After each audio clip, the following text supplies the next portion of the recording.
I have here a strange assortment of bits and pieces. Some of them are natural and brought in from outdoors. Others are man-made. Some that I've scavenged myself from here and there. And some that I've purchased online. What on earth is AJ up to?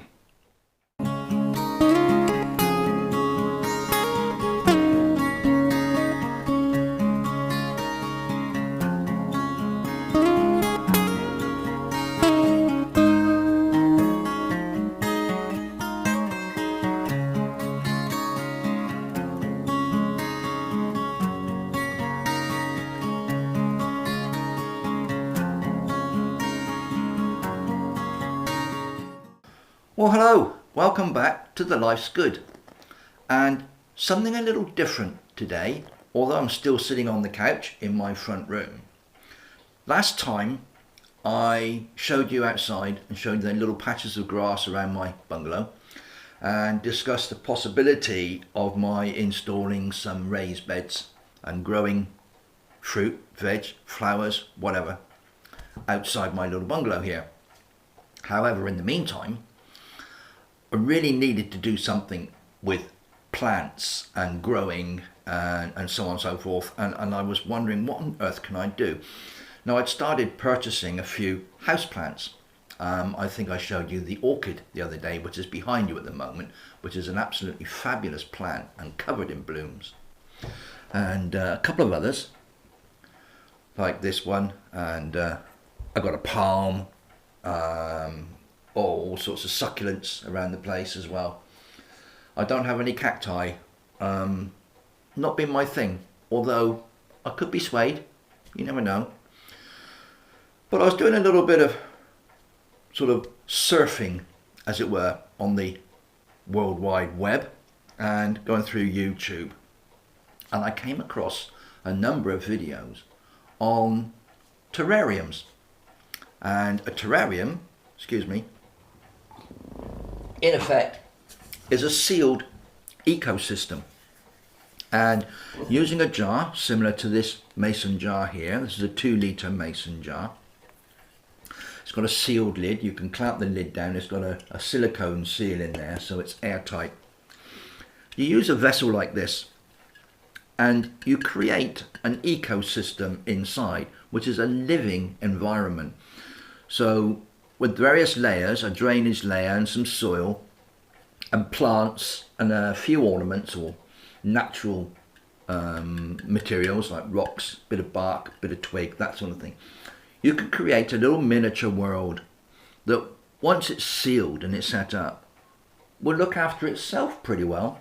The cycle that you create in here, one of the plants absorbing the air, creating oxygen, moisture condensing on the side of the glass, returning to the bottom and allowing for the soil to remain moist for the plants to use.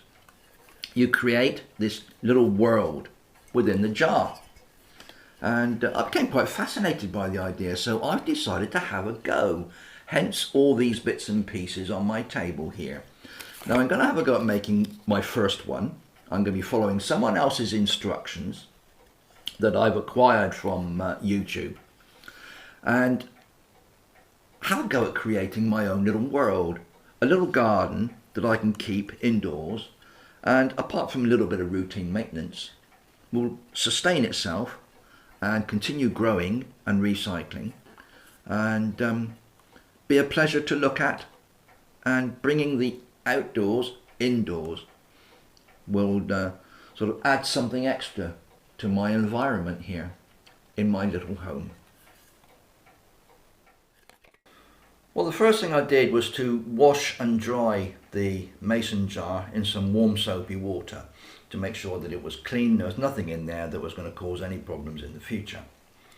In order to build the ecosystem up, you first of all need a drainage layer. For this, I'm using these clay pebbles. Just dropping those in there, and what you want is just a thin layer at the bottom of the jar with no gaps. Now this provides an area where the water will accumulate and provide moisture for the soil and ultimately the plant roots. The next thing I need to add is this little mesh layer. It's got tiny holes in it. It's made of a carbon fibre. Now apparently you don't always have to use one of these, but what this does, or the purpose that it serves, is to keep any detritus, any sediment and bits and pieces from getting into the pebbles in the bottom of the jar. So this is the next thing to add. I'm using a pair of tweezers, long ones, just to push that down in place. Now it's curling up at the moment, but that will level out as we put more soil and bits and pieces on top. The next stage is to put some sphagnum moss in. Now I've used that little plastic mesh, and then I'm going to put the sphagnum moss on top. If you don't have the mesh, you can use the sphagnum moss as your sort of filter medium on top of your pebbles. But I'm putting this on top of the mesh inside. I'm just going to get some out of this bag and drop some in and spread it out on top of that mesh. It can be a bit fiddly, and you may have to put your hand inside the jar, but you just need to spread this out to get a nice even layer on top of that mesh. Now one of the tools that I have purchased as part of a small kit that I've acquired is this little wooden stick with a cork on the end. Now this came with the kit, but you could easily make one of these yourself using a wine bottle cork and a chopstick or a kebab stick or something similar. You make this little tamper that you can use to push things down inside your terrarium to make them smooth and even.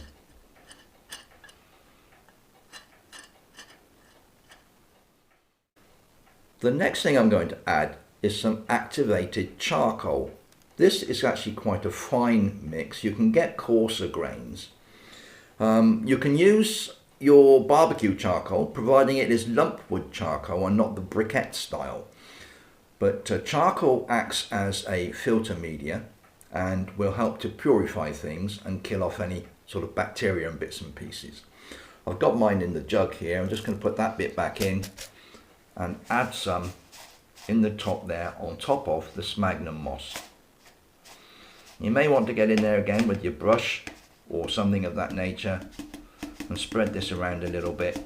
You want a small layer of this on top of the moss to aid filtration. Some of the bits going down the side into the pebbles below, that doesn't matter, that's not going to hurt anything. But the the charcoal on top of the moss will help to purify the water as it's going through this little soil layer, ground layer that you are creating in your jar. It's important to use the correct soil for your terrarium. Ordinary potting compost probably will not suffice. It clogs too easily, it doesn't allow good drainage. You need a lot of drainage in a terrarium to allow the water to return to the base through the various layers. So I am using this mix that was supplied by DIY terrariums. You can see them online, they do have a YouTube channel. So look those up. So this mixture has got a bit of all sorts in it. It's got bits of sand, gravel, carbon, sphagnum moss and other ingredients to make up a soil that is more suitable for these enclosed environments. And all you do is to allow this to fall into the jar on top of your carbon layer. Now you want 2 or 3 centimeters of this. I'm managing to spill some over the edge, that doesn't matter. But you want a reasonable layer for the plants to have soil to put their roots into.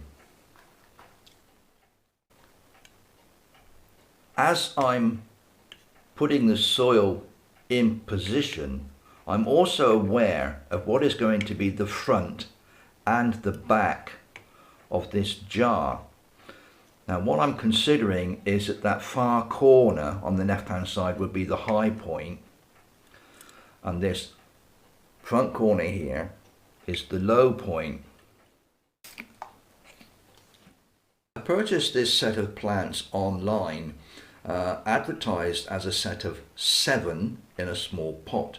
However, having taken them apart, I do have more than 7. Some of these plants were actually 2 or 3 together. A couple of pieces of ivy, a palm, an asparagus fern, and a lily, all in this little pot. And I'm going to separate these out and plant some of them in my new jar. In order to help the plants settle into the soil, I'm making a small indentation in the soil using the bottom end of my paintbrush, making a little indent there so that I can use the tweezers to add my plant. The first one I'm putting in is this little peace lily, which is recommended for these sort of environments. You have to use tropical, moisture-loving plants when making these terrariums. If not, you could have problems. Succulents are not very good in these. They would prefer an open environment rather than the closed environment that you are creating here. Next one I'm popping in is this lovely asparagus fern. Now these two plants are quite tall, so I'm putting these towards what is now becoming the rear of my jar, and then the shorter, smaller plants will go in front. I'm just going to pop this little variegated Phythoria in the front there. It adds a completely different texture to the finish because of the variegated leaves, and this will be quite happy in that lower area at the front of the jar.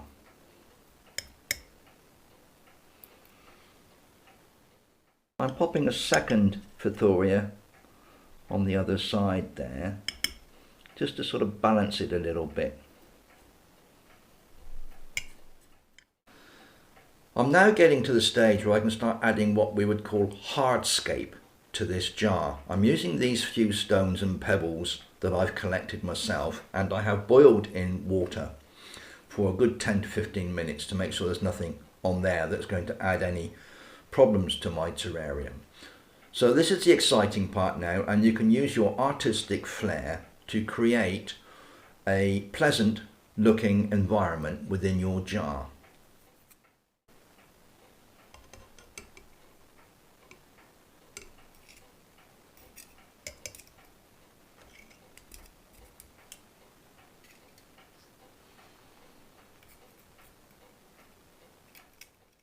I've got some pieces of tree bark which I'm going to boil in boiling water for about 10 minutes before I use, and I'm going to break these apart and use them to add a more woodland effect to my jar garden.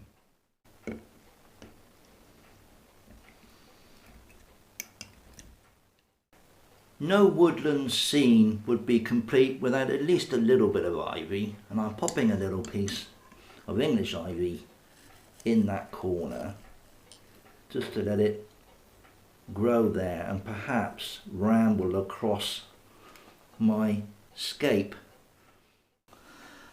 And as a finishing touch, no woodland would be complete without a little bit of moss, and I have gathered this from around my bungalow outside, brought it indoors. I've kept it in a container for a couple of weeks, and I've rinsed it in filtered water. And that's a good point actually. You should always use filtered water or non-tap water. Do not use tap water when watering and washing everything for your terrarium. Filtered water is much better. As I said, the moss has been washed in filtered water, and I'm just pressing that against the soil surface around my scape here, filling in the gaps and covering the soil with a more natural surface.